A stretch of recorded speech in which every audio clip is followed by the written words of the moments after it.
आगामी आर्थिक वर्ष करिब 1000 किलोमिटर सडक कालोपत्रे र 275वटा सडक पुल निर्माण हुनेछ। 1028 किलोमिटर लामो पूर्व पश्चिम राजमार्गलाई 4 लेनमा स्तरोन्नति गर्ने कार्य 5 वर्षभित्र सम्पन्न गर्नेछौँ। यसै वर्ष कमला कञ्चनपुर र नारायणगढ बुटवल सडक खण्ड स्तरोन्नति कार्य सम्पन्न हुनेछ। आगामी वर्ष काकडभिट्टा लौकही, कमला बागमती, बुटवल गोरुसिङ्गे र धानखोला लमही खण्ड अन्तर्गत 80 किलोमिटर सडक स्तरोन्नति गर्नेछौँ। बागमती पथलया, नारायणगढ हेटौँडा र गोरुसिङ्गे चन्द्रौटा खण्डको स्तरोन्नति सुरु गर्नेछौँ।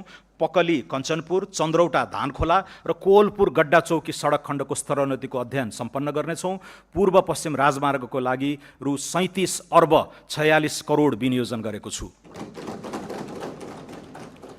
काठमाडौँ तराई मधेस द्रुत मार्गमा आगामी वर्ष 40वटा पुल र 5.4 किलोमिटर सुरुङ निर्माण सम्पन्न गर्नेछौँ।